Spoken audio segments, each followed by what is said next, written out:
આજે સાંજે મારા સાથી કાર્યકર્તા સંજયભાઈ સુથારના માધ્યમથી મને જાણ થઈ કે ગોત્રી ગાર્ડનની અંદર બાયોવેસ્ટ પડેલો છે મેડિકલનો, તો એને જોવા માટે હું તાત્કાલિક અહીંયા આવ્યો છું અને મને ધ્યાનમાં આવ્યું છે કે અહીંયા ખૂબ મોટી સંખ્યાની અંદર બાયોવેસ્ટ પડેલો છે. એની સાથે જે ડોક્યુમેન્ટ છે એ ડોક્યુમેન્ટ પર સ્ટર્લિંગ હોસ્પિટલ રેસકોર્સના લેટર હેડ છે.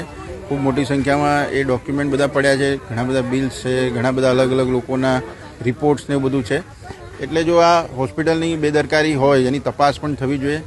મેં માનનીય ડેપ્યુટી કમિશનર શ્રી ગંગાસિંહને પણ આની જાણ કરી છે કે આની સામે યોગ્ય તપાસ થઈ. જો આની પાછળ હોસ્પિટલ પણ એટલી જ જવાબદાર છે કે એના બાયોવેસ્ટનો યોગ્ય નિકાલ કરવો જોઈએ. ઘરમાં જો નિષ્ફળ ગઈ હોય તો એની સામે પણ દંડાત્મક કાર્યવાહી થવી જોઈએ અને જે પણ સિક્યુરિટી કે કોઈ પણ આની ભૂલ કરી છે તો એની સામે પણ સખતમાં સખત કાર્યવાહી થવી જોઈએ.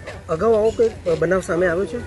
મારા કાર્યકાળમાં પહેલીવાર આવી ઘટના બની છે કે ગોત્રી હોસ્પિટલની અંદર, ગોત્રી ગાર્ડનની અંદર આવું પહેલીવાર બાયોવેસ્ટ નાખવામાં આવ્યું છે.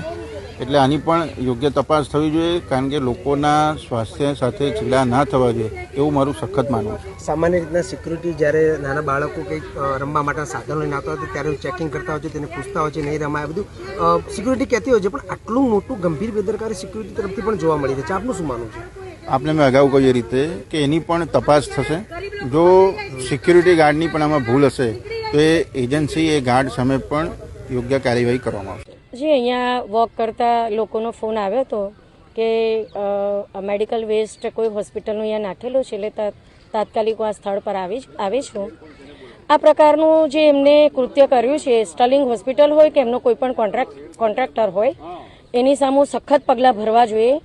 હોસ્પિટલ ખૂબ તકડા બિલ લઈને લોકોની સારવાર કરતી હોય છે અને આવી જેમાં ખૂબ જ કાળજી રાખવાનું, જેનાથી પર્યાવરણ પણ બગડે છે, લોકોની હેલ્થ સાથે પણ આને ચેડા કર્યા કહેવાય.